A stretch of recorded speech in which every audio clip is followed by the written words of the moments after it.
अस्सलामुअलैकुम वरहमतुल्लाहि वबरकातुहू।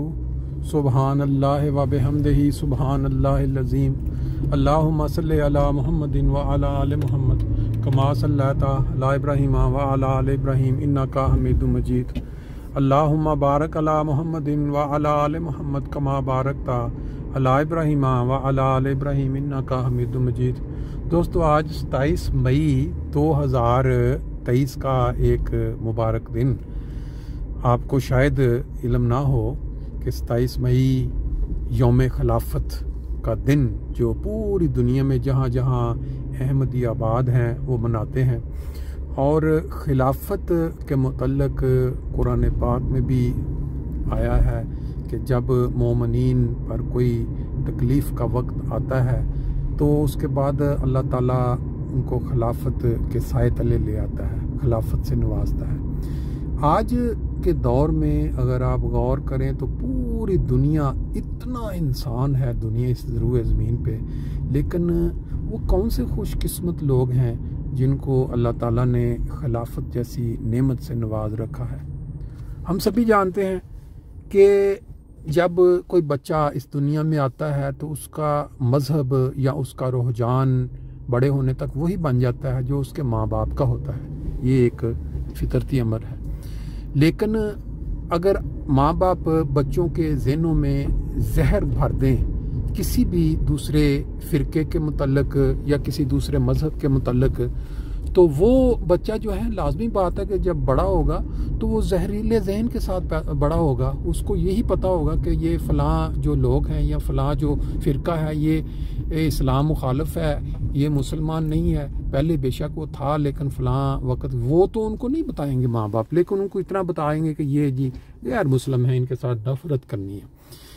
सिर्फ नॉर्मल और कॉमन सेंस के साथ सोचें कि जिस दुनिया में इस वक्त हम गुज़र रहे हैं ये मुसाइब और तकालीफ़ की दुनिया है। एक दूसरे का हक छीना जाता है, एक दूसरे को तकलीफ़ दी जाती है।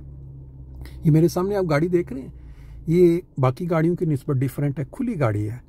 BMW, मतलब ये कम अज़ कम हो सकता है कि 60-70 हज़ार लाख यूरो के नज़दीक ये गाड़ी की वैल्यू हो।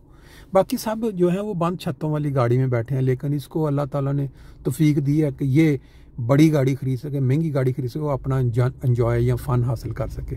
इसी तरह जो इंसान दुनिया में बस रहे हैं वो मुख्तलिफ दर्जों में, कोई अमीर है, कोई गरीब है।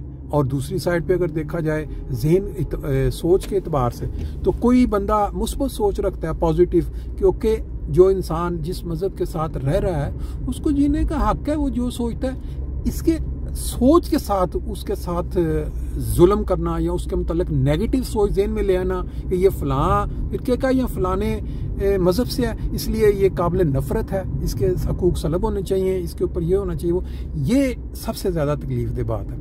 बात चल रही थी खिलाफत की। आज आसमान के नीचे अगर कोई जमात या कोई ऐसी कम्युनिटी या कोई ऐसा फ़िरका, तो वो एक है, सिर्फ जमात अहमदिया, जिनको अल्लाह ताला ने खिलाफत जैसी नेमत से नवाज रखा है। शायद आपके इल्म में ना हो जो सुन रहे हैं, इसको मिटाने के लिए, खिलाफत को ख़त्म करने के लिए ऐसे ऐसे ख़तरनाक किस्म के प्लान बने, ऐसे ऐसे ख़तरनाक किस्म के मंसूबे बने कि आप सोच भी नहीं सकते। ये 1900, हम अपनी ज़िंदगी की बात करते हैं, पहले का तो हमें पता नहीं। 1974 का आप ले लें, ये बाकायदा एक तारीख है कि जो सऊदी अरब के उस वक़्त के बादशाह, शायद मेरे जहन में इस वक्त नाम नहीं, मोहम्मद बिन फैसल या मोहम्मद, उनके दिमाग में ये चीज़ आई कि क्यों ना खिलाफत को जो है वो, क्योंकि सऊदी अरब मरकज़ है पूरे इस्लाम का, तो क्यों ना इस ख़ानदान में हम खिलाफत का आगाज़ कर दें। लेकिन जब उनको पहले पता था कि पाकिस्तान में तो खिलाफत मौजूद है, उन्होंने बाकायदा भुट्टो के साथ और बाकी इस्लामी ममालिक के जो सरबराहान थे, ताकतवर थे, माल तेल का जो था वो प्लानिंग करके उन्होंने एक इस्लामिक कॉन्फ्रेंस रखवाई पाकिस्तान में, लाहौर में, जिसका अभी भी हवाला दिया जाता है कि ये वाक़ बड़ी कामयाब इस्लामिक कॉन्फ्रेंस थी। इतने ममालिक के सरबराहान वहाँ शामिल हुए और ये इसका एजेंडा तो आम तौर पे नहीं सामने आया, लेकिन जो तारीख बताती है वो ये बताती है कि उसके ऊपर उन्होंने मतलब भुट्टो के दिमाग में ये चीज़ डाली कि ये वाला काम है आपने करना है कि जो खिलाफत यहाँ जमात अहमदिया की कायम है उसका कला कमा करना है, क्योंकि इनको इसी तरह ही हो सकता है कि इनको नॉन मुस्लिम करार दे दिया जाए ताकि इनका वो ख़त्म हो जाए। वैसे ही इनका पूरी दुनिया में जो वो फिर उसके ऊपर वो काम शुरू हुआ और भुट्टो ने एक ऐसी असम्बली मेंबरान के ज़रिए जिसको बाद में ज़िया-उल हक ने जानी और करप्ट असम्बली का नाम दिया या वाइट पेपर शायर को, उसके ज़रिए उसने जमात अहमदिया को गैर मुस्लिम करार करवा दिया और उसने कहा जी मैंने 90 साल मसला हल कर दिया और वो कर दिया, बड़े बड़े दावे किए। उसने ये भी कहा था मैं कशकोल पकड़ा दूंगा इस जमात के हाथ में। बाद में अल्लाह ताला ने उसके साथ जो सलूक किया और किससे करवाया, वो जिस बंदे को उसने खुद आर्मी का सरबराह बनाया उसके हाथों उसको फांसी हुई, वो इतना मकबूल था अवाम में। लेकिन वो आज जैसे इमरान खान का आज दौर चल रहा है, अब सारे साथ छोड़ रहे हैं और जितना वो मकबूल हो गया था, वो भुट्टो वाला दौर तो हमने आंखों से नहीं देखा था, बच्चे थे, लेकिन अब हमने देखा क्या हो रहा है उसके साथ। बहरहाल वो फिर उसके बाद ज़िया-उल हक आया, ज़िया-उल हक ने फिर उसमें भी कुछ आके इजाफा किया जुल्म में, बाकायदा प्लान किया कि इनको अरेस्ट किया जाए, वो ऑर्डिनेंस बनाया। फिर अल्लाह ताला ने जिस तरह मदद की, खलीफा वक्त बाहर यूके चले गए और फिर तरक्की का जो आगाज़ हुआ वो तमाम दुनिया के सामने है। पहले कभी एक वक्त था कि एक रेडियो भी नहीं था जमात अहमदिया का किसी मुल्क में कि जहाँ से आप कोई खबरें सुन लिया करें या कोई। अब दुनिया जहान में हमारा एक MTA के नाम से चैनल है जो लाइव प्रोग्राम 24 आवर्स दे रहा होता है। बहरहाल ये बाज़ लोगों के लिए ये कोई मानी नहीं रखता, उनके लिए सिर्फ मुखालफत और जो माँ बाप ने उनको सिखाया हुआ है वही।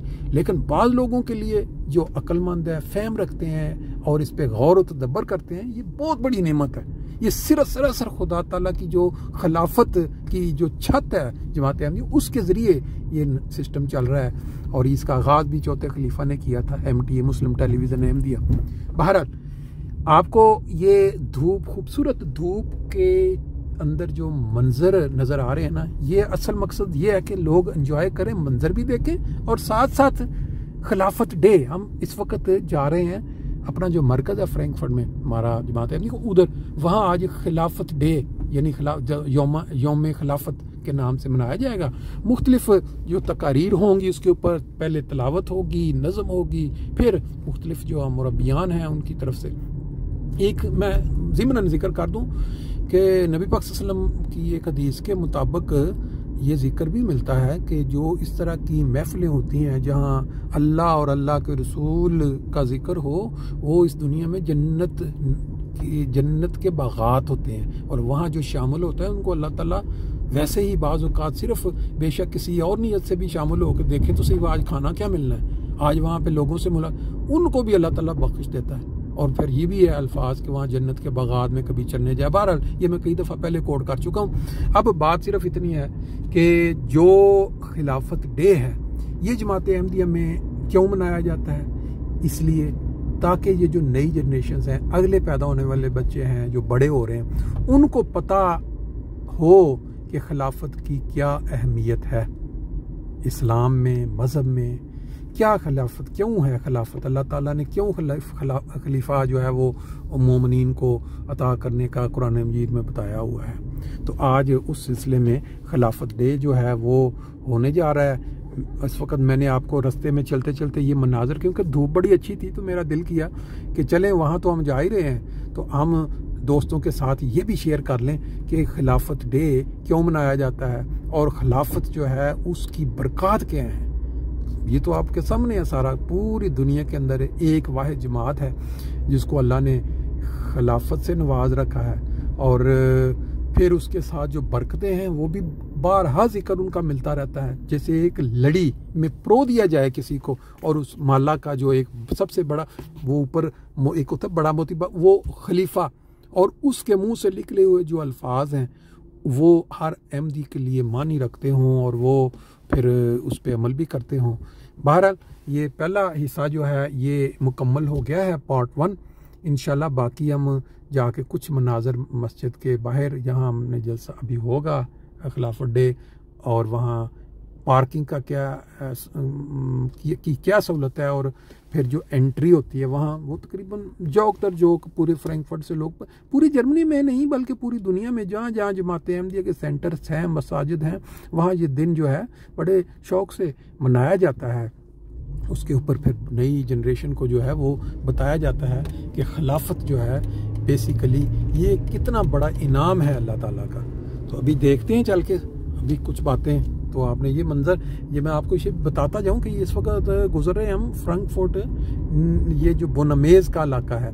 थोड़ा आगे जाते हैं तो नीटरएश्बाख भी आ जाता है, क्योंकि जो हमारा सेंटर है फ्रैंकफर्ट का, या बल्कि जमात अहमदिया जर्मनी का, वो यहाँ काफ़ी सालों से मौजूद है। इसके अंदर एक मस्जिद है आदमियों के लिए, एक मस्जिद का हिस्सा है औरतों के लिए, और फिर स्पोर्ट्स हॉल हैं साथ, फिर जितने दफातर हैं, बहुत ज़बरदस्त किस्म का जो हज़रत मसीह अलैहिस्सलाम का वो ज़ियाफ़त लंगर खाना जिसको दारुल ज़ियाफ़त है, वो उसकी भी एक ब्रांच यहाँ मौजूद है, बड़ी मॉडर्न किस्म की जो कैंटीन है। फिर इसी तरह साथ वो जो दफातर होते हैं वो सारे यहाँ मौजूद हैं।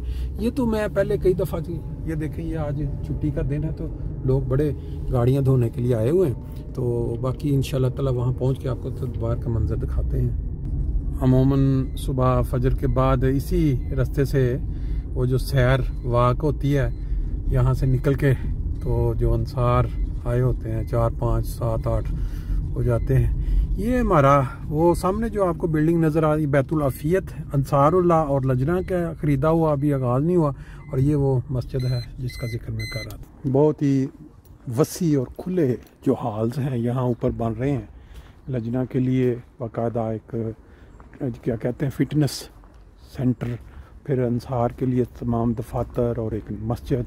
ये इंशाल्लाह इस साल में इसका जो है ना आगाज़ हो जाएगा। फिर इसके सामने जो है वो दूसरी बैतुस्सुबू है, जो आप अक्सर देखते रहते हैं प्रोग्रामों में। ये इस साइड पे लिखा हुआ है बैतुल अफ़ियत, और इसको ये सड़क सिर्फ क्रॉस करें, रास्ते में ये ओपन पार्किंग एरिया है, इसके सामने बैतुस्सुबू। और ऊपर देखें माशाल्लाह, पहली नज़र जब पड़ती है इतना बड़ा कलमा ला इलाहा इल्लल्लाह मुहम्मद रसूलुल्लाह, ये देख के इंसान की तबीयत एकदम खुश हो जाती है। अब चलते हैं अंदर, जाकर देखते हैं क्या हो रहा है।